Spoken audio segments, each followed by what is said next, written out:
Hello, everyone. Welcome back to the Green Tea Podcast. Today's episode is all about criticism, how to take criticisms, because apparently it's the upcoming Virgo season, and right now the retrograde is in Leo and Virgo. Now, Emma, please tell us what this even means. Yes, so we are coming up on Virgo season, and right now, as Grace said, Mercury retrograde is starting in Leo, but I actually think today it moved into Virgo.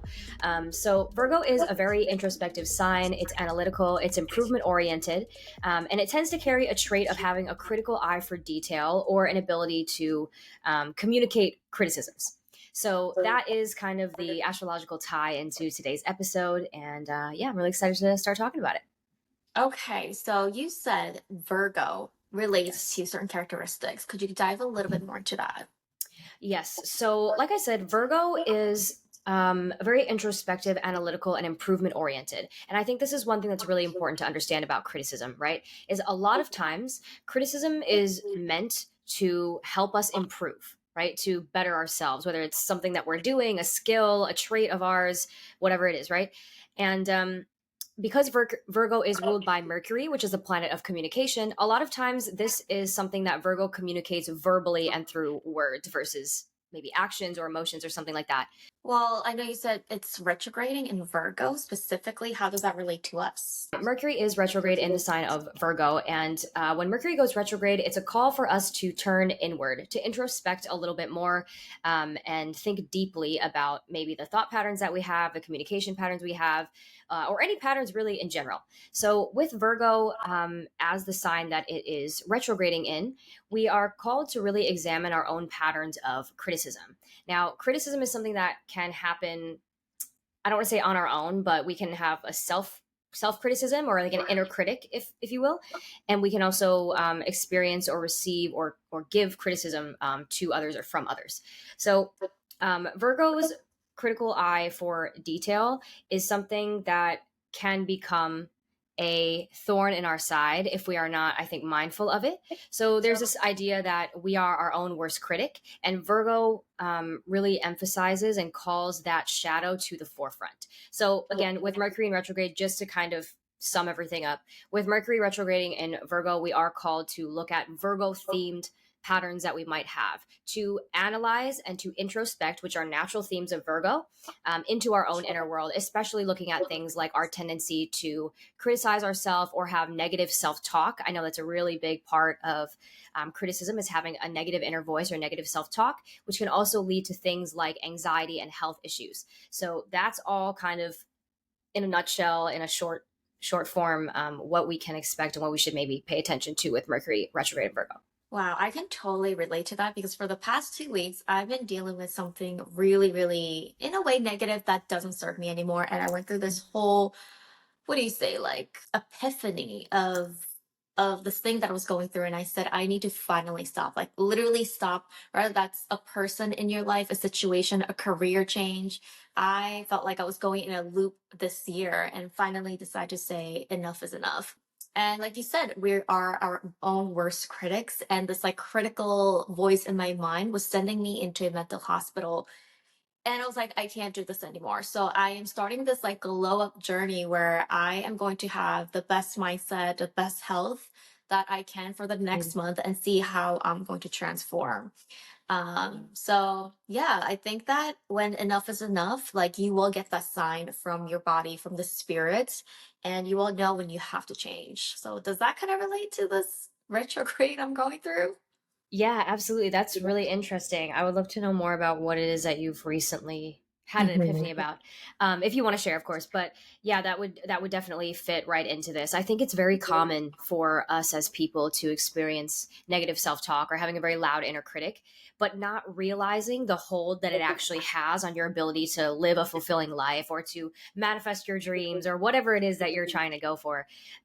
So yeah, I think it's really great, and it'll be interesting to see after 1 month what type of differences maybe that like you notice between now and then.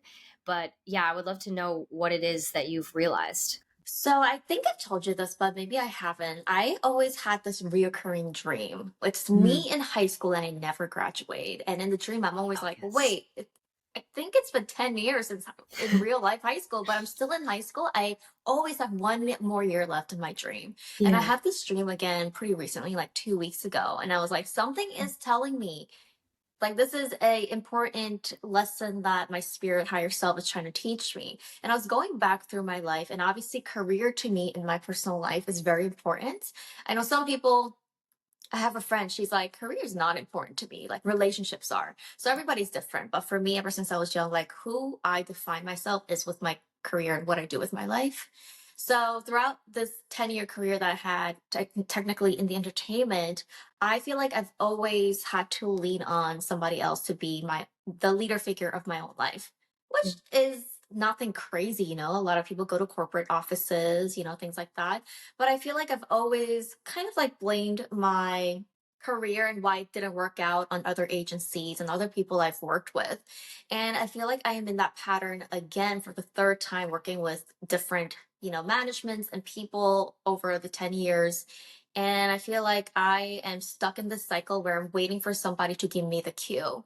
When in the end of the day, if that doesn't work, you have to move forward and to say, you know what, it's not working out. Let me move forward with my own life. And I feel like that was kind of the main theme of this month and why I had this epiphany. So I decided I don't want to wait for somebody else's cue anymore. So if they can't help me or if I can't help them. So I decided I'm going to move forward with my journey with or without whoever might be in my life. Wow, that's amazing. And it's like I said, it's kind of crazy how even just acknowledging that that's the thought pattern that you have and the habit that you've been or the pattern you've been stuck in is enough to totally excuse me change your perspective on, oh wow, I've been sitting here essentially waiting for an authority to give me permission to do something or for something else to give me permission to do something. And now because I've understood this mentality and this pattern, this mental pattern, I can actually make a different choice and thus potentially lead me to a different outcome, which is really amazing. Yeah, wow, Yeah. that's awesome. Very cool.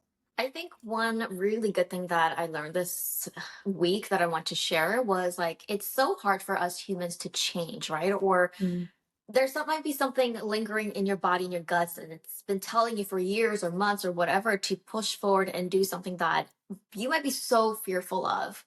And I've learned from Bashar, I'm sure you know who Bashar is, and he said that it's normal for when you're trying to get rid of a belief that no longer serves you, when you're like at the edge of getting rid of that, it's normal for fear to come back and try to cling onto you. Yes. Mhm. Because the fear is like, the purpose of the fear of letting go of that belief is so that it keeps you from not letting go and Right. being like, without me, what are you going to do? And that's kind of like negative criticism that you might have to yourself. So it's normal to have fear when you're trying to let go of something that no longer serves you. And that's exactly the point where you have to like push and say, no, I'm still going to go forth with it. So yeah, I think I'm learning to have a different relationship with fear in my life. Yes, and that ties in really well with everything with Virgo. And even if you don't follow astrology, like this is still important stuff to know for life, right? Mhm. It falls in line with Virgo with, like I said, the anxiety aspect, the fear that can be created or perpetuate anxiety.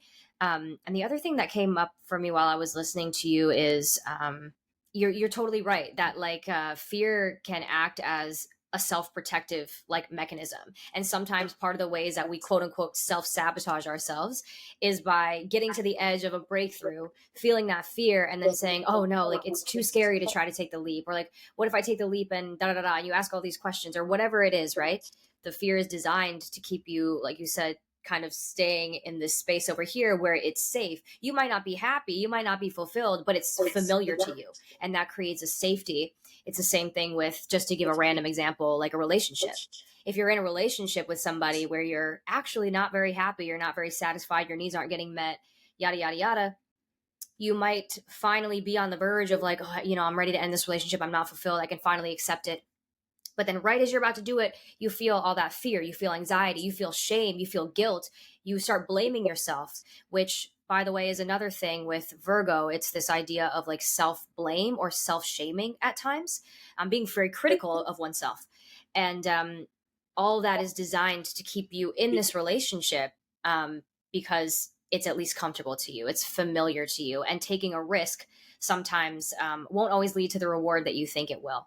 So I think that, yeah, it's really interesting how all of what you're experiencing, I think, ties into not just Virgo season, but even larger ramifications or outcomes of changing like a negative self-talk. Yeah.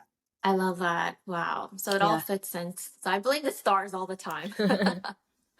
Yeah, exactly. So I guess I want to talk about what is our own self-critic and what goes inside of your mind and my mind when we're criticizing, because I'm sure it's different for everybody. Mm, yeah. So for me, I think that I don't have a lot of things in Virgo in my chart, but I do have one it's called Chiron for anyone who wants to maybe look into this. Chiron represents one of our deep wounds and deep insecurities in this life that we may not feel like we fully overcome and like totally squash it, but we can learn to manage it very well and thus teach that to other people. So my Chiron is actually in Virgo, and I do find that I struggle with a lot of the quote unquote shadows of Virgo. So I experience having a very critical mind that's always pushing, if you will, pushing me toward perfection. And I do struggle a lot with thoughts of self like blame or self shame, or at least I think now I've gotten a pretty great hold on it. But especially when I was younger, I used to experience this, right? Where every time something would go wrong in my life, I was blaming myself. Like I couldn't help it, but like criticize myself. Oh, you should have done this differently. If you had done this, this wouldn't have happened. And da da da da da. It's not always true, but it does happen for me. So I think on a general level, like that's kind of how I experience my inner critic. I'm not sure if that answers the question really, but yeah, Yes, yes, it does. yeah. Um, I guess for me, my self-critic is very strong when it comes to like my career and myself. Hmm. Is your self-critic strong in Oh, I one see. areas of your life, like relationships or work, whatever? Um, it's strong in all areas of my life. I'm similar to you in that I really value my career and like the mission that I have to bring humanity to like higher levels of awakening, I suppose. But I think that actually this is really random, but it can be pretty critical when it decides that I am moving in a way that is not perceived as like right or wrong by myself. So like say I'm trying to think of a good example. Like morally or ethically, for example, if I feel like I'm not living by like my moral compass and I've done something like wrong or potentially could be perceived as like a wrong thing to do, even if it was what was necessary for me at the time, I can sometimes Can you give an notice example? What do you mean? I Yeah. notice that my inner critic is very strong when it comes to setting boundaries and like asserting my needs. I feel like when I was younger, it was difficult for me to stand up for myself. I was a very shy, very timid person. And so I remember I used to experience feeling very guilty whenever I would have to like say no to somebody. And so whenever I would go to say, oh, no, I don't want to do this, or, this is the boundary that I have with this, my inner critic would be very, very, very loud at that time. Oh, no, like, this is a you problem. You need to deal with this, or, you're wrong for saying no, or you're a bad person for saying no. And I think that's where there's also this element of like maybe morals that comes into it. Like you're a bad Mhm. person for saying no to this, when in reality it's like I really do need to say no to this. So a lot of my stuff, I think my inner critic is really focused on like my internal or like self development, like the things that aren't necessarily external to me, but the way that I'm managing and navigating things outside of me, I think is when it really becomes the loudest. Yeah. Interesting. Yeah. Interesting. Yeah. Yeah, I can totally relate to that because, you want to be nice. You don't want to be perceived in a certain way. That's why it's sometimes hard for us to say yes or no. For me, my inner critic, I think, was the strongest when it comes to my physical body or like the development of myself. Whenever I feel like I've gained a little weight or like I don't look the way I want to, that's when it's the loudest for me. Sure. Maybe you probably know why, Libra rising, whatever. Yeah. So I'm very particular when it comes to like how I look, how Mhm. I come off when I'm talking. So there is a little bit of performance in me because maybe I'm an entertainer and how I want to be Right. perceived by the world. So that's like really loud to me. So when I was in the entertainment, when I couldn't like sing the way I wanted to, I would beat myself up so much. When it came to dance, stuff like that. So performance, for some reason, is still very loud to me. Not as loud as I was back then, But see, it's really interesting how everybody's inner critic is loudest in different departments. Yes. And it's so interesting because that kind of lines up with your astrology. I know that you have, I just talked about Chiron and how that's like our insecurity. Mine's in Virgo. Yours is actually in Leo. And Leo is the archetype of like the entertainer, the performer, talent. It's about talent. It's about willing to be seen for all that you are naturally as you are too. So it can definitely carry this element of like really wanting to be perceived in a certain way, similar to Libra rising. I think that also probably impacts it as well. Um, but yeah, just caring a lot about like your own talent, showcasing your talent, having it be recognized and received well, and then thus being very critical of yourself if for some reason you feel like you're not up to a standard or up to whatever, whether it's your own standard or someone else's standard. um, so yeah, it's just very interesting how you can kind of see people live their astrology in an interesting way. But yeah, I can totally relate to what you're saying too. I think in different ways. When I was a dancer, I could understand that like performance anxiety almost, and like needing to really do good at do well at things. So yeah, So wow. for you, Virgo and Chiron means like, what does that mean for you? So that one's more specifically isolated to Virgo themes like an inner critic, perfectionism, analysis paralysis, and I struggle with that a lot. I think we've talked about it maybe on a few episodes here, but I know, Grace, one of the things that I always telling you is how I do a lot of thinking, sometimes more thinking and not enough doing, right? Or I'll thinking is important, by the way. Planning and thinking things out is important, but sometimes I will really get stuck in analysis paralysis, and sometimes it can be motivated by these other Virgo themes of, oh, I really need this to be perfect. So I'm analyzing and analyzing and analyzing. And it's like trying to find a way to make this align perfectly. When in reality, maybe that's not what's supposed to happen. It's just that, okay, this is not perfect, but I have a good plan. This seems to make sense. I just need to take action and then I will learn this as I go.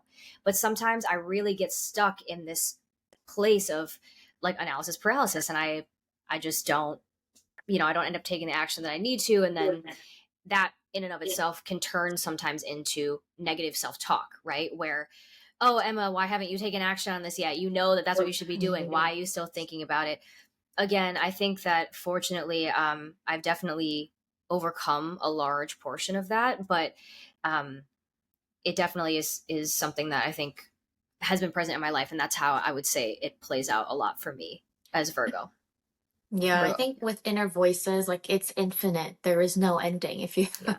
just go down that rabbit hole. So you don't want to go to that lengths. Yeah. Yeah. When has criticism helped us? Because honestly, I have this unpopular opinion about criticism. I think criticism can really help us, especially coming from Asian households. Criticism is like loud. Wow.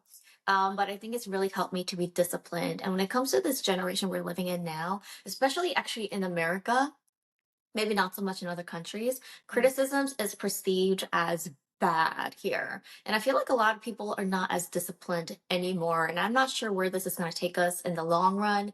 But when has criticism helped you in your life, and what is your views on the good side and benefits of it? I love that you just said this because I think you make some really, really, really good points. I think that criticism can be helpful and it can also be harmful. I think some of that depends on the way that you choose to perceive it and then also the way that it's delivered to you. And what I mean by that is several things, but the one thing that really stands out to me is I think part of the reason why criticism can be seen in such a negative light is because people are now resorting to like bullying or berating people and saying that that is criticism. I don't always think those are the same things. I think there can be elements of the two that are similar. Like they're both unpleasant to hear. They both can generally call out something that is maybe that needs some improvement. But I think again, it's a lot of times it can be the way that you say it and what are you criticizing. Are you criticizing, for example, um, the work that somebody has done? Maybe somebody was supposed to finish a task at work and they didn't exactly do it up to par, if you will, up to your manager's standards. The hope is that helpful criticism would come in a form that is criticizing the action or the task at hand. Like, hey, this task should have, been at this level and this needs to be fixed and yada yada yada. Anyway, but the point is that the emphasis is on critiquing the behavior or the action instead of the person's character. Now, I'm sure that we can all think of a situation where maybe somebody's character does need to be criticized in like a serious situation. So I'm not talking about like an extenuating, crazy, extreme circumstance. But a lot of times that could easily turn into like, oh, you know, you're not a good employee, or like you're so bad at this, you always da da da da. And then now it turns into more of an attack on somebody's character than it does a helpful, hey, you know, like maybe we could have done this way, or what do you think about this? You know, turning it into more of a conversation or leading with compassion. So I think that the only reason I say that is because I see that online a lot, where people are in the comments battling, oh, you know, you guys can't take criticism. It's a harsh world out there. You got to get used to it. But then if you actually read the comments, it's like people are saying very mean things that have nothing to do now with what the original thing needing criticism was. So I could go on and on, but I want to hear your thoughts as well about it. But I think that's one of the things that can be a bit of a blurry line when it comes to criticism nowadays. But yeah, Yeah, I do believe that criticism all depend on how you deliver it. And I think a lot of people also don't have the best intentions. It comes yeah, out of almost jealousy or just like judging somebody. yep, But criticisms, I think, help me a lot. Like I said, I mm-hmm. criticize myself a lot with my body because of how I grew up and how my Asian parents always commented about keeping yourself healthy, which turned out to benefit me. You know, Yep, I know when I look good. I know when I feel healthy. I don't want to be right, overweight because that's just my choice. I like to be healthy and active, and that has really disciplined me. So that's a great way that I use criticism. There was a time, you know, going to the K-pop training, they criticize you about literally every details about your looks, about, you know, your singing abilities. But because of that, you look at all these K-pop idols, they're like perfections and they know how to maneuver their way through all the hardships when it comes to becoming a singer and performing in front of thousands of people. And you know, you get the fruits of the labor of that, so there's a benefit to that. So I think there's a lot of benefits to criticisms, and there's a lot of times when I'm working with somebody in this generation now and I want to criticize and say, hey, I don't like that, like it's not serving us. And a lot of the times like people are so defensive about it instead of, hey, okay, let's work through this together, or you want to say something to help the other person, but they might get their feelings hurt. So in a way, it's hard to maneuver how to deliver criticism these days. But I think criticism has helped me to be stronger as I grew up. yeah, So life is about balance. yeah, yeah. That's awesome. Do you Are there any times that you can think of where criticism harmed you more than it helped you, or do you think that you've mainly had the opposite experience where it's been helpful? Where it's harmed me. Yeah, I do think that I do think that there is a level to criticisms as well. For Yeah. example, when I was in Korea, Koreans look at details, literally your eye shape or whatever it might be, every details of how you take your photos and how it comes out. And when you're too detailed to criticize everybody's little perfection, I mean, that's a little extreme, right? So that really got into me, and I wanted to change my face. I wanted to change everything about my nose and my lips. And then it got to a point where, you know, when do you appreciate your natural body? And that's just somebody's mindset and control, right? If someone is not, so if someone is trying to legitimately put their own beliefs on you, it's not helping anymore. It's just trying to control you. So I think there is like a bar meter to criticisms. But for me, it definitely came when it came to physical looks and how Asians are so into perfection. Yeah. Wow, that makes a lot of sense. I wonder if I always think about this too, right? Because I'm Korean, but I was raised here in America, and I always wonder how different my experience would have been with say criticism if I had been like raised in Korea versus raised here in America. What was the worst criticism you got in your life, and did it hurt you? Mm, let's see, what was the worst criticism I ever got? It was someone that I actually did some type of like professional work with, like business professional work with. And this was somebody who had the intention, or at least painted the picture of having the intention of helping me grow and like really get my business off the ground, or, you know, just succeed in whichever direction I wanted to move in with my business. Um, but the way that this person went about delivering criticism was very aggressive. They would also attack like my character a lot of times.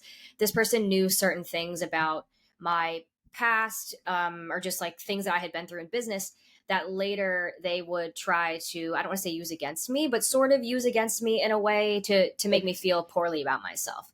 And in a way, I had sort of already started doing a lot of work with my own inner critic and understanding criticism. So I knew, like, okay, the way that this person is speaking to me right now is a pretty big reflection of them, not necessarily me, but them, and how they have learned to communicate criticism, or perhaps how they feel about themselves of being projected onto me, whatever it is that I'm showing them that they're projecting onto.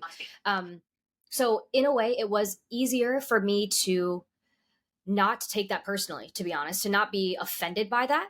Um, but I do want to say that I think when I was younger, I think I used to be very sensitive to criticism, and I used to take things really, really personally until I really started to understand like psychology and people and realize that a lot of times when we're criticizing something, yes, sure, there might be something that we are doing or that whatever it is we're being criticized over or with or whatever, could use some improvement, but it doesn't always mean that it's exactly accurate to the way someone else is perceiving it. So that's important to recognize. But I would say, yeah, that experience was probably one of the worst ones that I've experienced.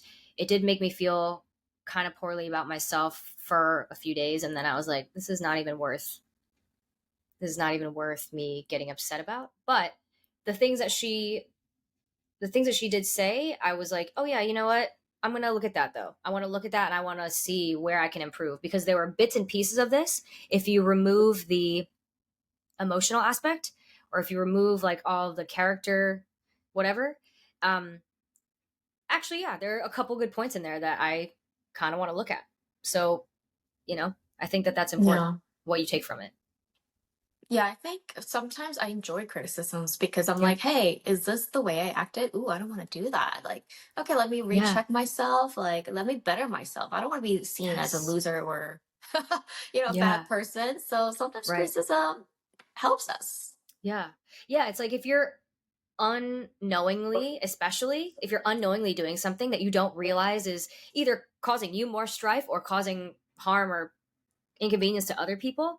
Again, not advocating for like you should change your whole life for other people. I'm just saying if you're unknowingly doing something that you could just not be doing, yeah, it can be super helpful to just know, to have somebody point it out to you and be like, hey, and you're like, oh shoot, I never even realized that, but now I know, and now I can do something different. I would overall though agree with you 100% that criticism, I think, carries a lot of benefits, and for me personally, I do think it creates more benefits than it does, I guess, harm. Harm is what I'm looking for, but I can't think of the word.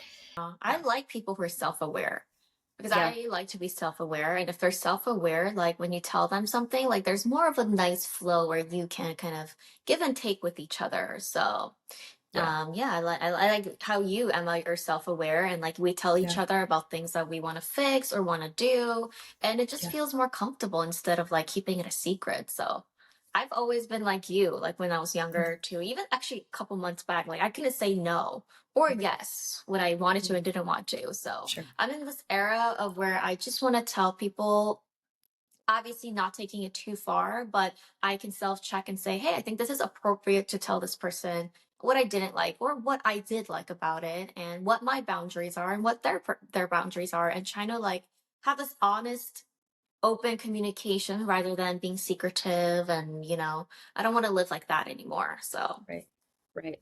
Yeah, absolutely. I totally agree. I want to talk about how we can handle criticism in the most positive way so we can benefit it and also not be too hurt by it. So, Emma, how do you think it's the best way to handle criticisms? So there are two angles that I kind of take from this, right? The first is like, get as somebody who's giving criticism and as somebody who's like receiving criticism. I think one thing that's really important when you are giving criticism, if possible, is actually to ask somebody, is to ask permission before you just say what you want to say. I know that that might not always be an available option, but I'm just saying if there is the ability to do that, I think it can be very helpful to ask somebody like, hey, do you mind if I share my thoughts or something, or do you mind if I share some feedback with you? And I say that because sometimes people just might not be in the right headspace to hear it. Say something like tragic happens and now you're going to give them a criticism right then unsolicited. It can feel very invasive, it can feel very hurtful to somebody, even if potentially, if they were in a different state of mind, they would have received it well. It's similar to the concept of giving unsolicited advice. When you tell people what to do, when they never ask for your opinion, it gives the energy of, I know better than you. I have the answer that you don't have. I have the solution that you don't have. And it's not that everyone will take that negatively, but I think that that's something that's really important to think about if you are the one that is giving criticism, is to just ask permission and make sure that the person that you're about to give it to is in the proper headspace to receive it. Um, and then on top of that, articulating whatever it is that you're going to say, your criticisms, with clarity and compassion. And then the other thing that I had mentioned before is maybe trying to ensure that you are separating like the action or the behavior that needs criticism from the person's character.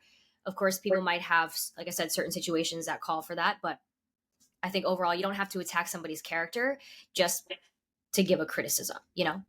And then if you're on the receiving end of criticism, I think like one of the important things to do is learn how to like manage your own emotions, because undoubtedly for many people, even if criticism is helpful, when they receive criticism, it can feel hurtful or it can feel surprising or just confusing, you know?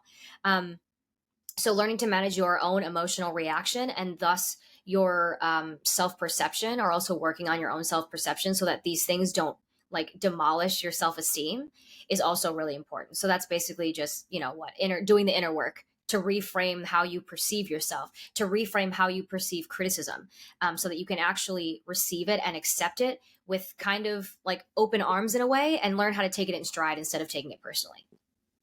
Yeah, I love that because the first part you said, it really depends on catching the person at the right time. Yeah. Today I'm feeling good. So if you told me something, I would probably take it all in. But 5 days ago when I was on my period and I was going through something, like Yeah. it would have, I would take it in a different way. So it Yes. really depends on person's mood and where they are at in life. That is so true. The way I take criticisms, honestly, like enjoy it. Like, what Yeah. am I doing wrong that is coming off in a different way? And check yourself. And I enjoy that. If Yeah. I feel like I'm not looking my best physically, ooh, like somebody told me my lipstick is whatever. Like, Hmm. thank you. I Yeah. don't want to look like that. So thank you for letting me know. I had a friend, we were at a spa a couple of weeks ago and she had like panda eyes, but it was really dark in the spa. And I was like, it's fine. Like it's the spa. Nobody's going to care. But later she looked in the mirror and she was like, Grace, what did you tell me I had panda eyes? And I'm like, oh, like I guess some people want to be known of like their status, if you have panda eyes or if your lipstick's messed up. So Yeah. stuff like that. Everyone is different when it comes to criticism. So I enjoy criticisms. Of course, not all of them, but if you come with open arms and is self-aware, you can serve and use criticism in your best and highest way. Yes. I think you said that so beautifully. That yeah, when you come with the right intentions, I think with criticism, it really can transform like something for somebody in a really big, I mean, not always, but it can really transform something for somebody in a huge way. And yeah, I love what you said about shit. Of course it's escaping me now that I go to say it, but just just about the way you perceive it. Just Yeah. looking, truly being able to change the way you see criticism and look at it as something that is truly meant to benefit you and help you grow and initiate and facilitate personal growth, and not to like tear you down. And on that note, too, like, with what we're talking about, with asking permission for criticism or catching somebody at the right time, I think it's also important to know as well that like if you're not in the right headspace to hear somebody's criticisms, it is totally fine to tell somebody not now. You know what I mean? I mean, in a kind way, of course, like, but to tell somebody not now, but later when you're in a better headspace for it, so that it doesn't go to the wayside. And then you still have the opportunity, like I said, um, to hear what they have to say and to possibly improve something, that you weren't aware of before. So yeah, I just love what you said. It's just absolutely like, it's just so true. It's just fantastic. Yeah, but I Yeah. do think that there is also a balance to you open arm receiving everything because the downside of that, especially what happened to me, is like I am very indecisive. So Mm, I am easily persuaded by somebody else's opinion. So I yeah. had somebody that I've been working with, and I really looked up to this person because they're older, they're more intelligent, and I took nine out of the 10 things and their beliefs into my belief system when I technically didn't believe in it. So it got me to a point where I'm like, who am I? You Yeah. know, do I really believe everything that this person is talking about me? Like in your guts, you know what you should take, and just filter out the ones that you don't necessarily, and filter out the ones that you believe doesn't serve you. So you don't have to use everything and like put yourself in somebody else's shoes all the time. Yeah, and that's so interesting about criticism too, right? Because when you were talking earlier about, for example, in Korea, how they are always critiquing all these different areas of your face for K-pop stuff, it's interesting because it's like you want to receive those criticisms and make those changes because it fits for K-pop. But if you like zoom all the way out in terms of like what is the right way to look in general as a person, like there is no right way. And then you said something before about even balance in a different way of how like you got to balance, right? Like what is right for you, what is true Mhm. for you, what is right for you. And maybe in those moments, yes, because that's the goal that you have is with K-pop and this and that, that is a change that you're willing to make, that you're looking forward to making. But if you were in a different situation, or say that you were out of that, or whatever the case may be, you might be looking at it differently, where it's like, oh wait, but to your point, like when am I now compromising and sacrificing my authenticity and who I really am, um, because somebody told me that I should, because someone else is influencing me. So yeah, it's basically this conversation is just making me realize like you really can unpack criticism like an onion. Like there's so many layers to that. There's so many like conflicting factors, like overlapping factors or perspectives with it. Um Yeah. With but yeah, anything in life, everything's an onion.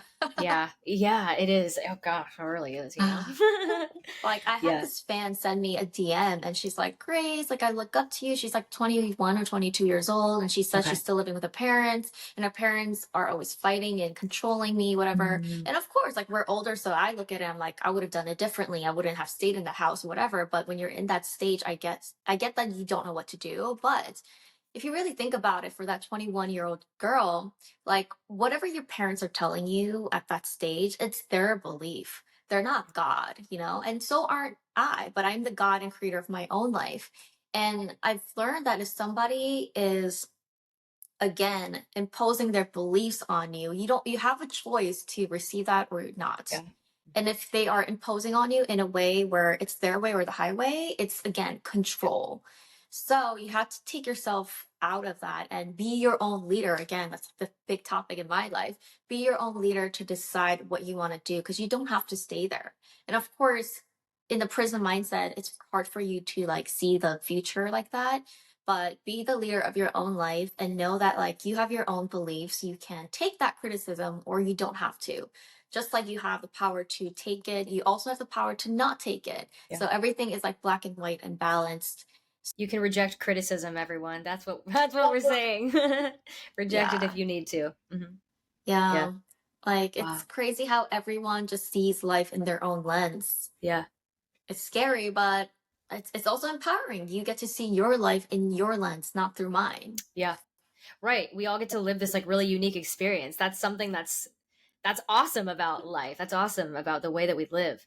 And I love what you said too about criticism and control, because in astrology as well with Virgo, that is one of the things that can come up a little bit is Virgo's need to like be in control. And it might not be in the same way that, say, like Aries or Capricorn might want to have control, or Scorpio or Taurus might want to have control, but it's from that lens of the fixer archetype of like always finding something to criticize, or always feeling a need to like criticize something, but to the point where now you are no longer accepting it as it is. You're trying to mold it into something, control, enforce your control, even if it's on a minute level, over how somebody lives, over how somebody behaves, over how a project comes together, over whatever, right? And I think that yeah, you actually make such a great point with that control can sometimes be a very strong element in criticism. And I think sometimes you can sense, depending on who is giving you this criticism and how they're delivering it. Sometimes I think you can also sense, oh, this person is criticizing me for their benefit, for their sense of control, not necessarily for my benefit. It might not always be super clear, but I do think sometimes you can kind of tell, which is really important to bring up. Yeah. Yeah, I think control comes from your own ego and like wanting Yes. to impose your own beliefs on that Mhm. person, or it's my way or the highway. Yeah. So that could get dangerous. Yeah, definitely. Yeah. Wow, Yeah. this is a really good conversation about criticism. All right. All right. Well, leave your thoughts down below. Thank you guys so much for listening. We are over 400 subscribers and listeners, and we have about over like 1,000 listeners every month, which is an amazing progress we're making. So continue to follow the Green Tea Podcast and see you guys next time.